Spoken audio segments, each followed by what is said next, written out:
Hello and welcome to BTE Media's In Conversation With series. Today I'm delighted to welcome Daniel Robey, founder and CEO of ThinkJam, an award-winning creative and digital PR agency specialising in film and entertainment. Good morning and welcome, Daniel. Hey Dan, nice to see you. Nice to see you. We've met before, though it has been a while. There has been a while. So Daniel, we're obviously going to talk about a host of issues, but it'd be great for our viewers if you can bring ThinkJam to life in terms of what it does. And we're also going to talk about obviously how you're pivoting into a potentially a new model, but it'd be great if you sort of bring the story to life. Yeah, ThinkJam's a digital marketing business. I started it 16 or 17 years ago. Our clients are primarily entertainment companies, film studios, TV companies, some games, some book publishers, some theatre companies. And we primarily help those companies launch their products and engage with an audience. So we help them develop their strategy. We look at audience insight and information. We create content. We create PR and social campaigns. And then we manage those communities to build awareness. I started the business ironically when I was made redundant. Which was quite a while ago. And at the time, I worked for an agency that I joined straight after university, and we grew and developed a small digital team. But he didn't want to focus on digital anymore. He wanted to focus on film posters and film trailers, and he does very well, and we're still good friends. But my team was shut down, and I had a vision, and I had ideas, and I had clients, and I had, I guess, some kahunas, and I just said, I'm going to do it myself. So I set up ThinkJam out of, I guess, similar to today, a lot of people having tough situations, but I set it up through a tough situation. So it's interesting because, we were just talking about before we came on in the event and exhibition space specifically.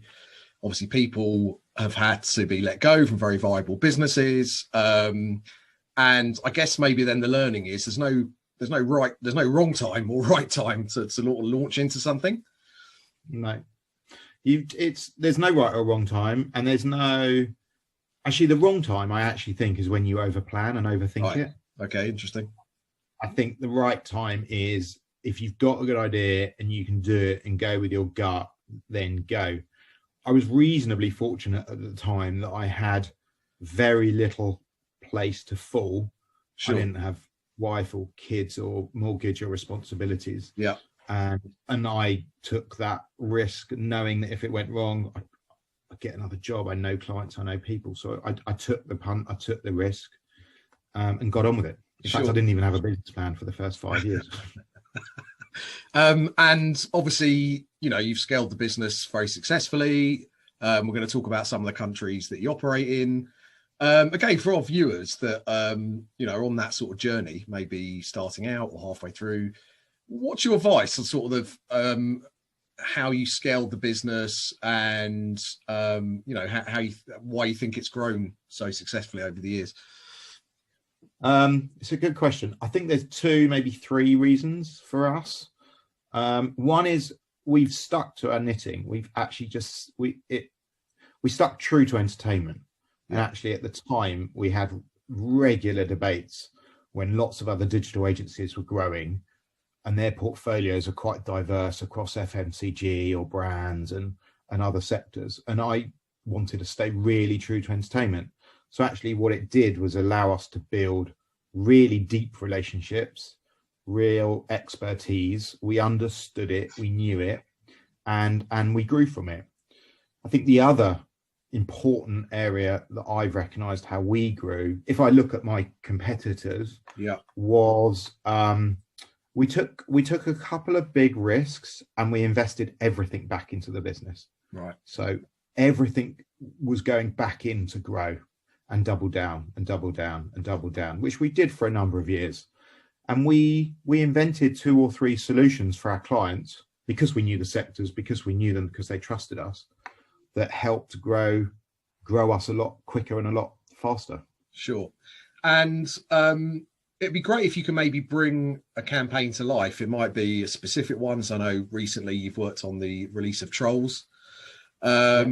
because I know that obviously they're not traditional events, and events is a broad church, right? But I guess a release of something like that, whether it's physically or virtually, is an event in itself. So can you maybe just give the audience sort of an insight into a campaign that you've done? Yeah, I mean, I can touch on Trolls a little bit because it is really relevant. Yep. Yeah, the only reason Trolls is relevant is we were engaged to market Trolls to a cinema-going audience. Right. And about 10 days before it was out in the cinema, the cinema's shut. So we actually had to pivot pretty damn quickly to then, which was a global initiative by the client, to pivot the entire campaign, digital focus, audience focus, for a streaming market. Yeah. So messaging changed, tone changed, marketing strategy changed, advertising changed. It all went onto social. There was no outdoor, wasn't there. Bus sides weren't there. So actually, it's quite a good example of being, albeit stressed, but agile, quick on our feet, and changing an entire marketing campaign for an audience that's at home. Another one that might be worth mentioning.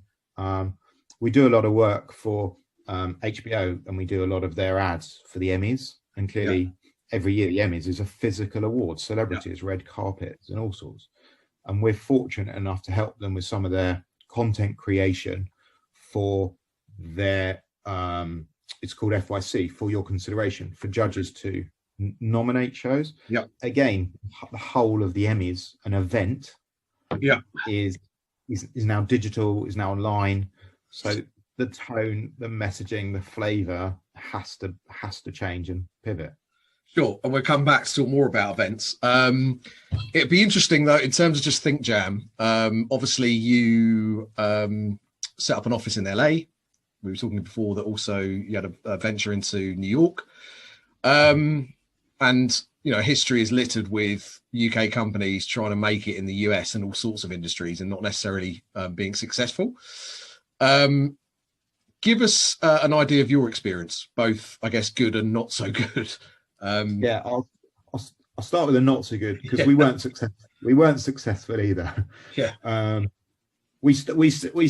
We started with LA, and LA was logical because all of our clients and all of our film studios are their home office, domestic offices are in LA. So at the time, and it was quite early on in ThinkJam actually, and again it was another reason why we scaled quickly. 30 to 40% of our work was being briefed from LA. And suddenly you're doing crazy hours, speaking to people you don't know. So we started making a few trips there and working out of a hotel lobby and a few bars. And that got quite regular. And we were clearly picking up more work. So it made logical sense that we had to have a base. We were told by a lot of clients that we needed same time zones. Right. We needed to be in person meetings. We needed to present in person. So actually, it made logical sense, and I invested a chunk of change. We employed a couple of people. I flew a couple of people over, and we grew slowly and steady. LA really took off. We won a massive account with 20th Century Fox for all their PR business. Right. And if I've got time just to share, we actually won it when it was for all their PR marketing. It was a 10 agency pitch. We had no experience, no credentials, no knowledge of the space, no knowledge of the US, but we still won it. Why do you think that was? One reason, and one reason alone, is we came to the client with no baggage, and our entire proposition was that we would design and build a solution for them, with them. Okay. So we didn't come with and we retained that account until actually Fox was sold to Disney last year. So we had it for 12 years. And we built the solution for them, and that's how we've sort of stepped up. We then got a little bit confident, and we opened up a New York office. You thought it's easier to fly to New York, right? It's half the time. On paper, I tell you, it was the best business plan I've ever made. We had people in New York, there's entertainment, there's music, there's publishing. You can stop in between flights. The time zone is 24 hours. Anyway, it was a disaster. We were there for 3 years. We lost a ton of money, and and I've read articles, there's a lot of agencies who have died in New York. And I get it. There's just so many people pounding the streets, and it's a very different culture. It's a different way to get business, generate revenue. I could get meetings with anyone, but we just couldn't land dollars. And the couple of dollars that we did land, when I closed New York office, after about 3 years, we still retained because we just served them out of London or LA. Sure. So it's really about the cultural differences, and obviously America's so vast. Every state is almost like an independent country in that respect. It is that. I think it's something else as well. I think it's about need. Right. Like, we needed to be in LA, but we wanted to be in New York. Right. Like, we didn't need to be in New York because I know some other agencies that have done well in New York, and they had clients who asked them to be there, and they've succeeded. Yeah. But we wanted to be there to expand. And I think in hindsight, and certainly things that I'm doing now in my business, is expanding based on client needs, not necessarily my wants. Yeah. So the old adage is, if there's an issue or problem in an industry, how do you fix it, rather than trying to force it down their throats to a certain extent. Thank you for that. You've touched upon tech. Now, obviously, I've read lots of articles and videos, and I know tech, I guess, is a passion for you as an individual, right? Never mind just as a businessman. And we're going to talk about an initiative that you're doing for ThinkJam in a minute. Can you sort of give me your view of how tech has evolved over the years, and really sort of the future of content and video and automation and AI, etc.? I know it's a vast topic, but if you can sort of distill it, that'd be great. That's a massive question. Yeah. Look, I think in its simplest terms, to distill it, it's just become more accessible. Yeah. I think in its simplest form, it's just more accessible. It's not as complex as it ever was. It's simpler than it was. Yeah. It's more accessible than it ever was. API integrations, cloud infrastructure, developers, plug and play. There's a lot more flexibility to develop and build solutions using sector or discipline specialists, right, to build a tech model and build a tech solution. Yep. Even this week, we've seen, TikTok, which has got more money than they know what to do with, and they're a giant in the social space, but they've partnered with Shopify because Shopify is best in class at shopping technology. Yeah. So they're integrating. So they're building tech infrastructure, but integrating it. It's more accessible. So using tech to its strengths and using APIs and businesses to their strengths to create a consolidated offering, I think has enabled a lot of businesses to double down a lot quicker. Sure. And I speak to, again, a lot, in our industry of exhibition organizers. So, a lot of companies quite rightly rest on their laurels with 2 or 3 day trade show model or another event because it's good margins and it's going well. So if it ain't broke, don't fix it. But now obviously they're finding that they have to think about 365 communities and more so online. And the sort of phrase of the day, which is, I guess, old, but quite new for some industries, is data driven. Can you give us a sense of how you maybe work with clients to sort of exploit that data, those data sets? It's if we're talking about our clients within ThinkJam versus our clients on the tech side, they've got extensive first party and third party data that more than they actually know what to do with. Yeah. Coming from their social channels, from box office feeds to audience engagement to media plans and all sorts. I think what we've seen over the years is, how do you distill it down and simplify it to actually get, I think, 2 things. How do you simplify it and boil it down to get what you actually need to make a decision or make a piece of creative or engage a consumer? Yeah. And the other is, which we see in a lot of clients and it's improving, but is alignment of data. I think there's too many people speaking from different hymn sheets about the same data. Right. Okay. That doesn't help. That actually creates another layer of confusion. Yeah.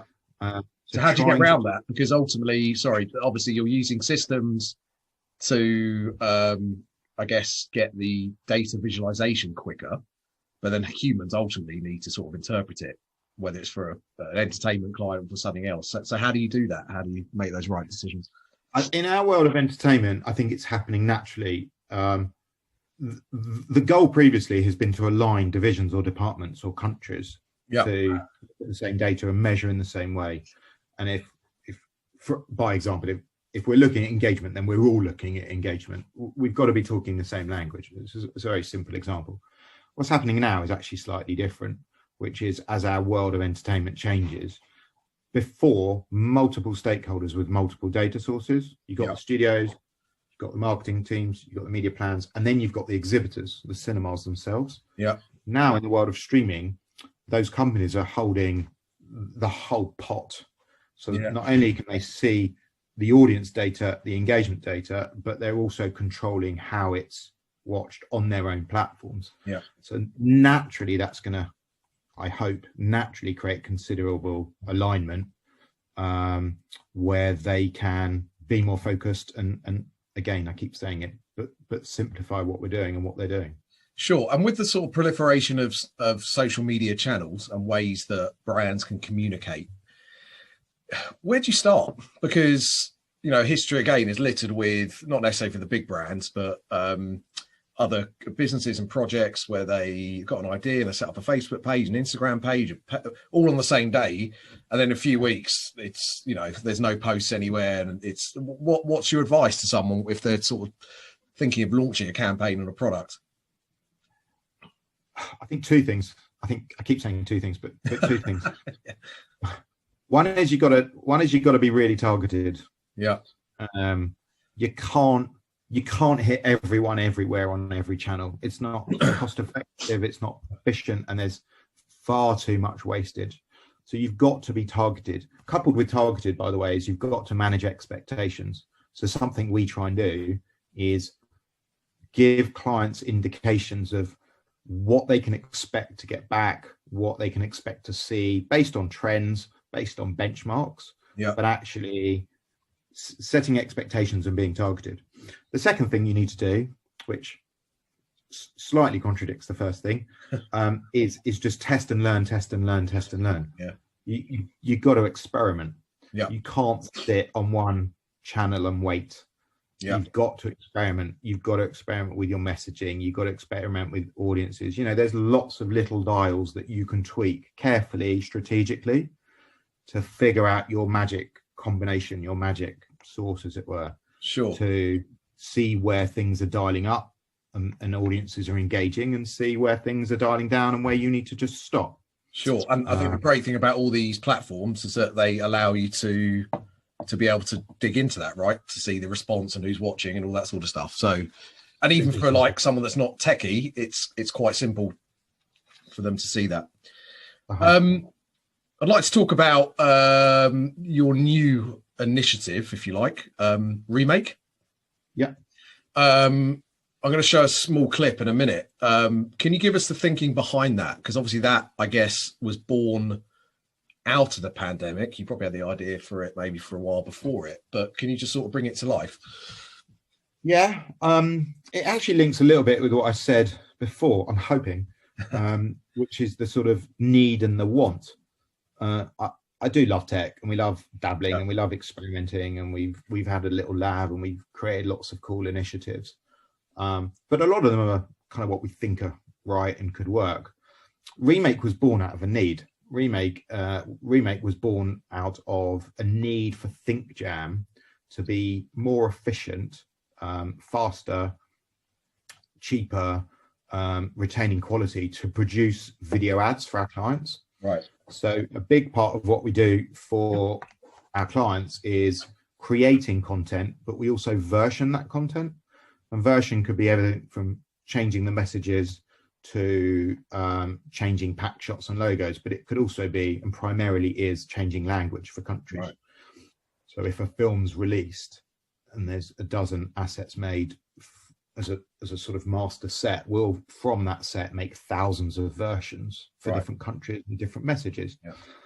and I couldn't scale that business with more people and more Macs and more offices because it's just completely cost prohibitive and time prohibitive.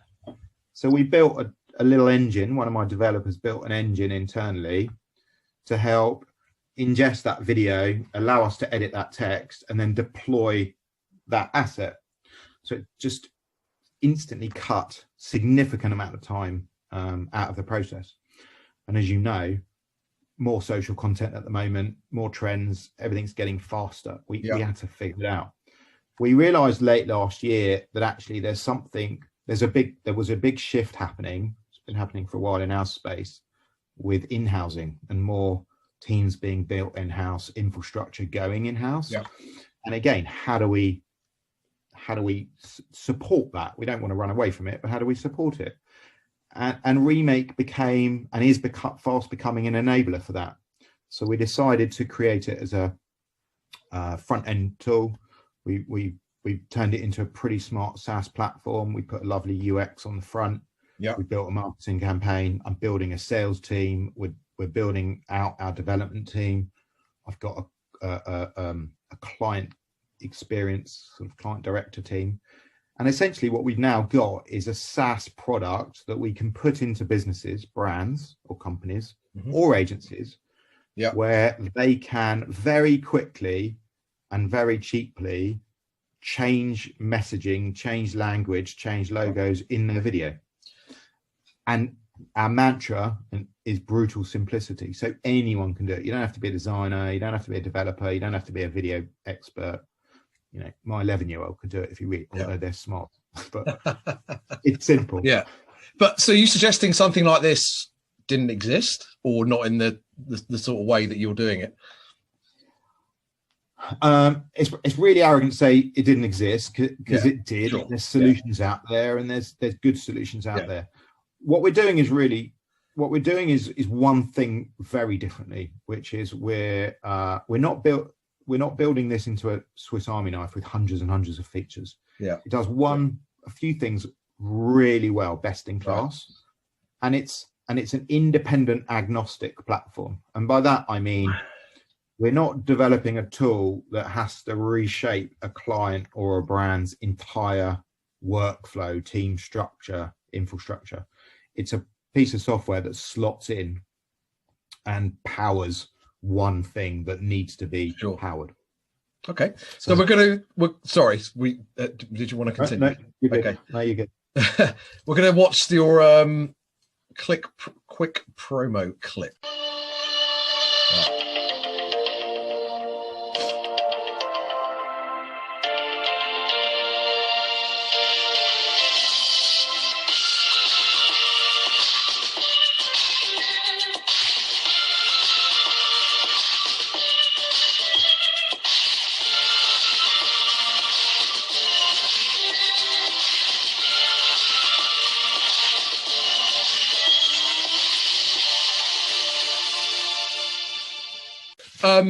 Daniel, what I want to go on and talk about, because obviously a lot of our audience is, as we've discussed, is in the events and exhibitions industry.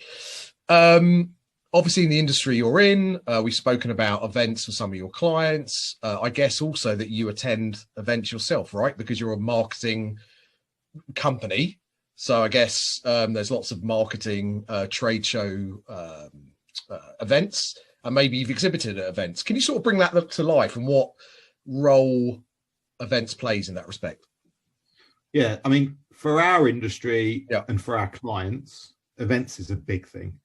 Film premieres, junkets, interviews, film launches, they're massive. They're a staple and successful part of a film marketing campaign or an entertainment product launch marketing campaign.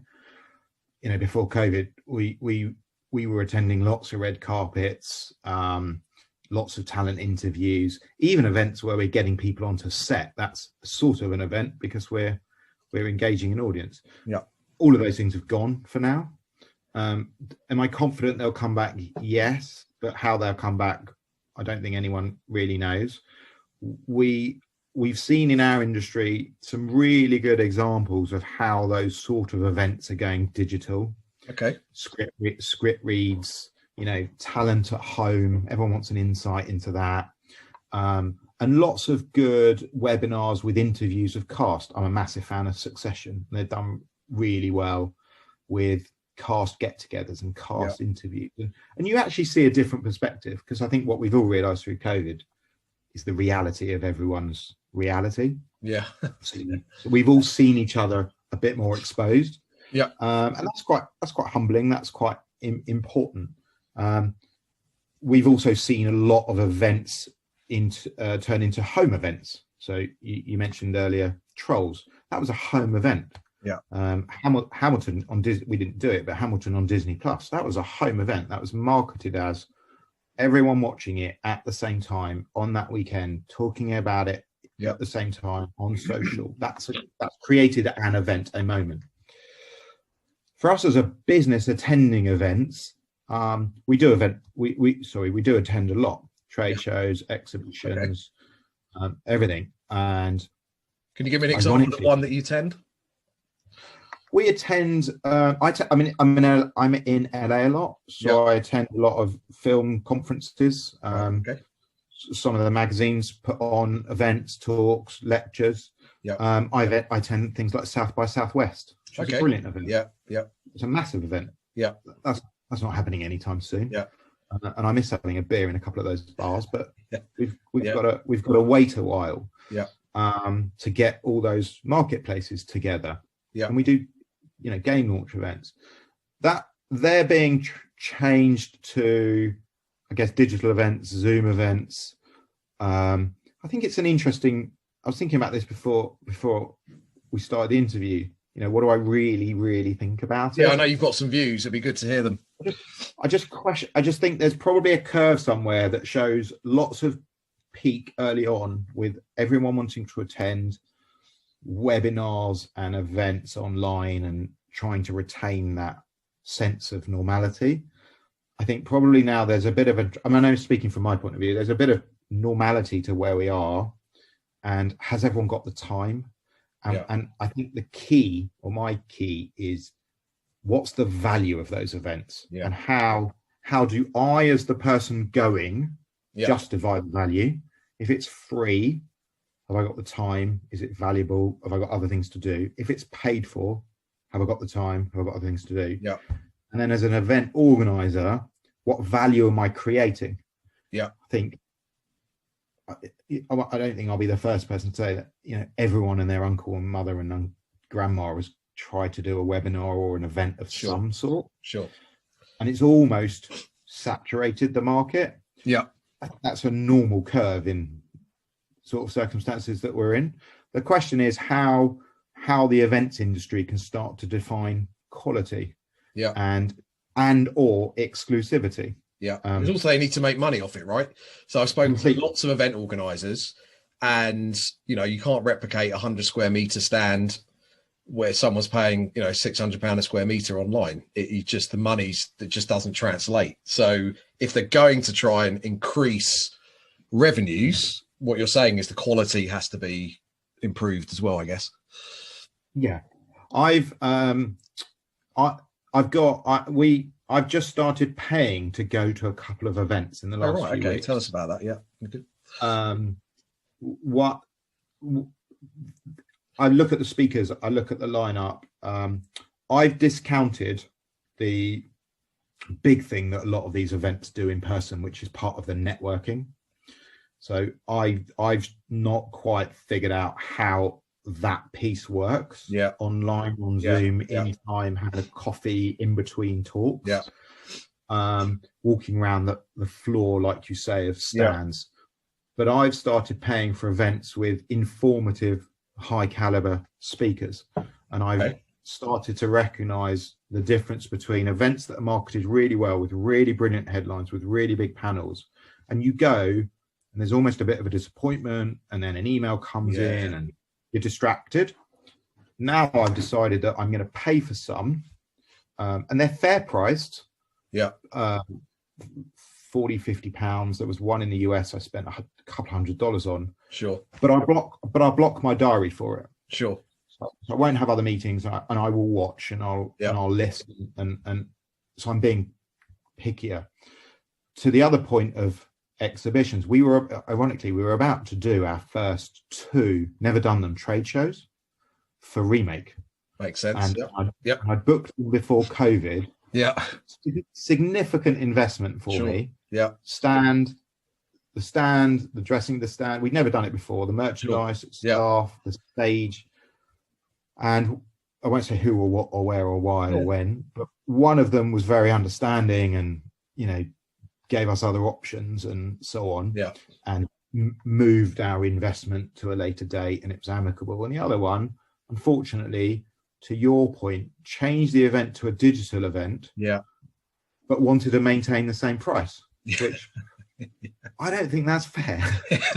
I mean, people react in crisis in different ways, right? And you probably understand that. But yeah, it comes back to the point. It's hard to replicate that value, right? It really is. So I think what you're saying is, and it comes back to what we spoke about in terms of your campaigns.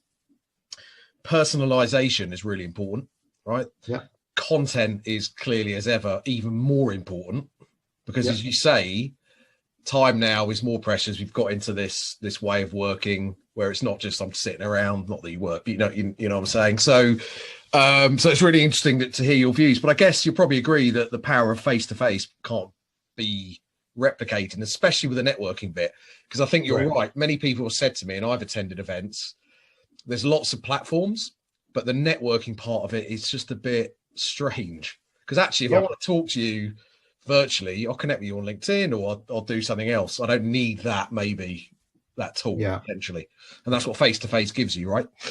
Yeah.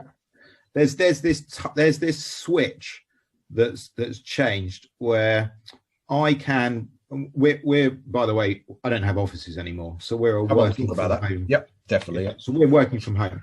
So my day is considerably more productive because I'm not running from meeting to meeting. And as much as I love loads of my clients, the half an hour Zoom call is as productive for business as a 2-hour lunch and the travel and everything else. So the power of time has increased. I can do more with my day.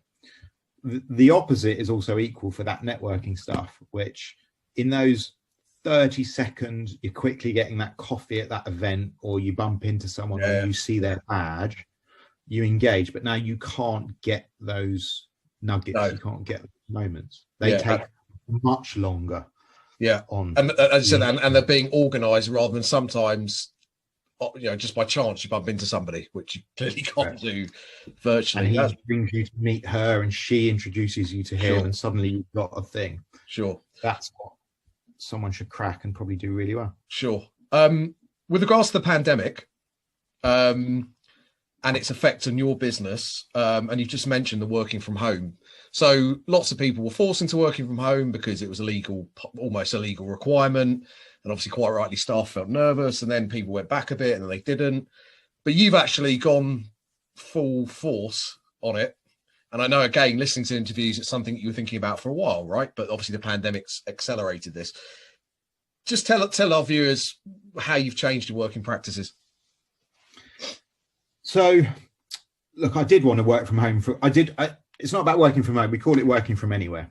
Okay. So whether it's a coffee shop, right, whether it's in a meeting room, whether it's an offsite, whether it's a hotel lobby, we're working from anywhere, and it's creating that flexibility. I have wanted to do it for a while. London's expensive, LA's expensive, New York's expensive, and not all of the talent are in those cities. Those talent's everywhere and anywhere, and we're quite fortunate with our staff. A lot of them have been with us a while and they're aging up and they want to move to different places and move around the country or move to different countries. And how do we solve that problem for them to stay working for ThinkJam? So once the pandemic hit, pretty obvious conversation with my COO, which is, where do we cut costs? And we were spending a fortune on rents. We were fortunate that LA lease was ending and London we negotiated, but it instantly saved jobs, massive amount of jobs. We had to lose people. Our business is down, up to 35-40% with film and entertainment. But I wanted to lose costs before I lost people. So I just cut it out. There was no dilly-dallying. It just went. And now we've got And now we've spent a lot of months doing it, as you say, forced. We can't all get together even if we wanted to. I can't have a client meeting even if I wanted to. We can't present in person even if we want to. So we've adapted. We've adapted our culture. We've got a lot more social, Zoom staff, meeting staff, well-being staff. I actually talked about it last week at the Festival of Happiness with the Alliance of Happiness. That's a great title. Festival of Happiness for the Alliance of Independent Agencies. Okay. It's a really good network of independent agencies. Okay. And that how was do you all maintain online. well? That was all online, obviously. All online. Yeah. And how do you maintain first and foremost people's mental well-being when they're at home, and then of course quality of work, communication, and career development. All of those things. So we've put in place quite a lot of robust plans for communication, development, tracking. Yeah. And actually what we've seen in the last 6 months as a business, albeit some of the sad stuff where we have lost really good people, but we've seen phenomenal work. We've had less volume of projects as a business, but the projects that we've had come in have been bigger, right, and the quality has been higher. We've been more focused. We've been quicker at making decisions. Our clients have been quicker at making decisions. We've been more creative because we wanted to be inventive. Yeah, there's more passion because people want to be focused, and it's created something I'm super proud of with my team. Some excellent work and positive spirit through, arguably tough times. And how many staff do you have? I just want to put it into context for the type of business and the decision you've chosen to make. We're 50 to 60 between the US and the UK. So do you think that model would work for a larger business as well? Or do you think it's the sweet spot is around the size of business that you are? I think it definitely works for a larger business. I think it absolutely works for a larger business. I think the caveat there is what type of business. Okay, that's good point. Yeah. That all of, and it's easy for me to say in my space, all of the social businesses are staying working from anywhere, and many of them announced reduction in offices. I think there's a lot of debate about what the office looks like and what it should look like, and how do you build culture. People need people. People need to get together. People need huddles. People need drinks. People need social. It's absolutely crucial. At the moment, we can't very easily. But I think big businesses can adapt and can change if, dare I say, maybe controversially, people at the top are open-minded to it. Yeah. I remember, if I may, just share a story that I presented to one of my clients about 3 or 4 years ago in the US. I won't say the client, but they're a very, very good client. And I was asked to present on an initiative that I had within ThinkJam called Project Blend. And Project Blend was, how do we blend teams and how do we blend skills? There's a lot of stuff online that I haven't invented, but team integration. And I presented to about 100 people in their auditorium, including all the senior executives who were in the front row. Yeah. And this is US culture. And I said, guys, the first thing you've got to do is knock down all of your walls and start working open plan and talking to each other. Yeah. Basic stuff. Yeah. They're all in their offices, in their silos. Now, today, we're all in our offices and silos in our different houses. Yeah. Or different locations. But the point being, we've got to figure out ways to break down barriers, communicate, trust. We're all in the same boat. I think that's a big advantage in a way. And just for the record, obviously, to be clear, you've got no intention actually of going back and having an office anytime soon, right? This is like a permanent thing for you. This is a permanent thing. Yeah. I'm not discounting, and I've shared with my team. We'll have social. If we need a hub, we'll have a hub. If we need meeting rooms, we'll have meeting rooms. If people can't work at home, we'll figure out solutions. Yeah. So we're not trying to alienate people. Yeah. But I've said to my business from an economic standpoint, I don't want to chase work to pay for overheads. Sure. And that's where a lot of overheads go in agencies. Sure. So we're figuring out the balance. So the role of a leader, not just at the top of a business, but even of a team, a divisional leader, especially at this time, especially if we're going to work from anywhere, is ever more critical, right? So how they lead in that respect. So they've got to learn new skills, possibly new technology. You know, obviously what you do, you use technology as an individual, you're into it. Some people aren't. What's going to be the role that, sorry, the traits that a leader now needs going forward?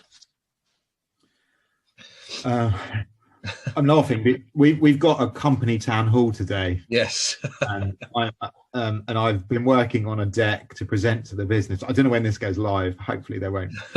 No, it won't be before then.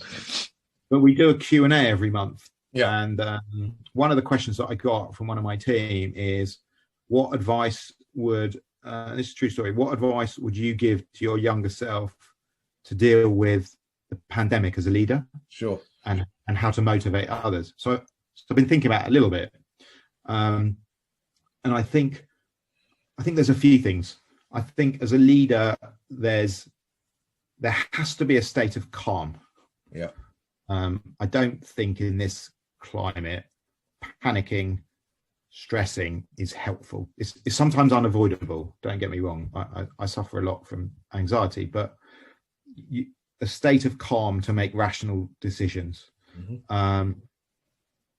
To join that dot, making rational decisions in uncharted territory is about trusting your gut, trusting yourself, and trusting those around you. Yeah, I've never been so impressed with my leadership team about how we're all joining up and working together and making brutal decisions. Yeah, but calmly, considered, and articulately. When we let people go earlier in the year, I had people thanking me for their experience and thanking me for the opportunity. That's potentially unheard of. Yeah, I think in these times, and I've been told this a lot in the past, you know, in the land of challenging times and suffering and redundancies and everything else, there's also opportunity. Yeah. So positivity, looking for opportunities, don't look for problems. There's plenty. Yeah.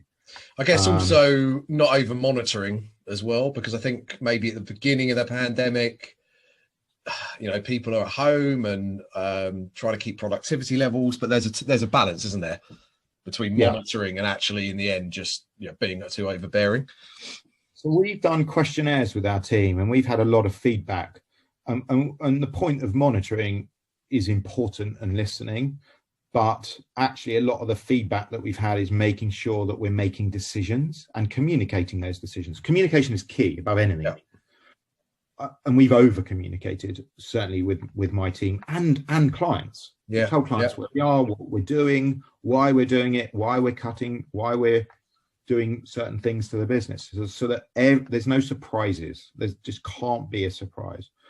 But what we've also done, and I think it's hidden in the word leader, it is try and lead. Yeah. People want to know that someone is making a decision. Yeah. They believe in that person, they trust that person, hopefully, and respect that person, hopefully, and they're making decisions with the best intentions of the business. My mantra from day one at ThinkJam was, I'm going to save as many jobs as humanly possible. Can't guarantee them all, but we're going to save as many jobs. That's why we got rid of the offices quickly. Yeah, yeah. And so a leader needs to lead. A leader can't procrastinate, can't dilly-dally, can't be unsure, can't, overthink it. They've got to lead with confidence. It's really hard because it's bloody lonely. Well, actually, my sort of final question on leadership was, who motivates the motivator? Because we all have days, right, where I've got to have a meeting with 50 people, this, that, the other, and how do I get myself up for it? Because actually I'm not feeling great about it. Where do you take inspiration from? Can I give you two answers? Jimmy, you always like giving me two answers. One's a business answer and one's an emotional one. An emotional answer. I'll start with the business answer. The business, I mean, look, I've been fortunate. I've got a board, I've got an investor. They've been brilliant. They've been supportive. They've been advisory. They've been there when we've needed them. They've helped us make some tough decisions. They've encouraged me to make tough decisions. Sure. And they've been understanding, in everything that we're going through. I've also personally turned to a lot of books and other mentors. So I've the fortune of time, not sitting on the train for an hour, although I do miss things like podcasts, but just reading more and reading more books from inspirational, motivational people, and YouTube, and going to some of these events. I think on an emotional level, and it really is an emotional level, is actually family, because I, like many, I spend a week, a month in LA. I'm in and out of, I spend more time at Heathrow than I do my house. And actually dinner time, I'm fortunate, dinner time with the kids, or dinner with my wife, or enjoying time at the weekend, is motivating. And it's I think if there's any silver lining out of a terrible situation, is hopefully the world's become a bit more humble, and a bit simpler in its thinking, maybe a little bit less materialistic, a bit more focused on some of the finer moments in life. So I thank my stars every day for that, personally. Fantastic. I'm conscious of time. I've just got a couple of questions I want to ask you, and I'll probably put it in a different part of this. Obviously, so Daniel, you're obviously a communications expert. You know, a lot of what your business does is communicating a message. I can't let you go without sort of asking your views of how, firstly, the UK government has communicated with its customers, us, and then secondly, Mr. Trump. But start with Boris and his team. Oh, you know, the number one rule of a marketing agency is not get involved in politics. Just killed me on those questions. Yeah, I'm not after your opinion on, you know, whether we're going into tier 2, tier 3. It's more if you were taken on the board, taken on the job of marketing or communicating the government message, how would you have maybe done it differently? I think it's fair to point out that, and we have to respect that they haven't done this before, and no one's done this before. That's not to ignore the fact that as a leader, as I've just talked about, you've got to lead. And I think where they have got it wrong in hindsight is not instilled confidence to the people, the audience, us, in their decisions. Right. There's, you know, as a normal punter reading the news, I'm as confused as the next person.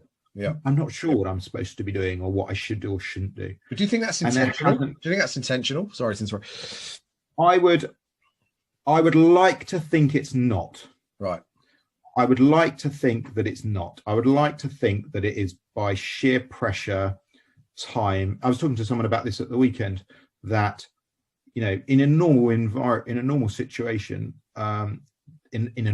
situation, they'd have time to think and plan and stress test. But in a crisis, you can't.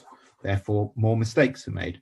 But I don't think they've owned the message. I don't think they've owned clarity of message. I don't think they've stood up and said, do you know what, we screwed a few things up, but this is the deal.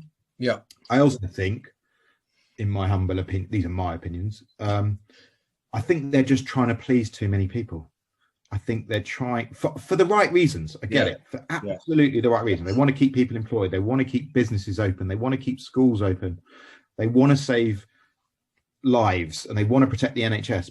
But there come some tough decisions where you just can't please everyone. And I think for those reasons, in hindsight, they'll probably look back, and unfortunately, just to correct myself, not even look back. Because if we look at trends of other countries, which is where this situation maybe differs from Brexit, which was unique to us, some of the other countries are being more assertive, more decisive, creating pain, but we don't want prolonged pain.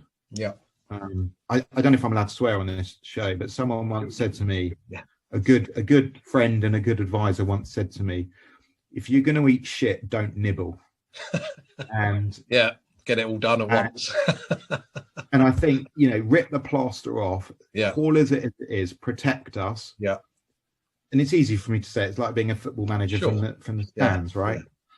But I don't envy their job. But I think owning it and some clarity. Sure. And just on the flip side, obviously Donald Trump, and I mean, it is sort of entertainment, even though it's political, and he comes from the entertainment space.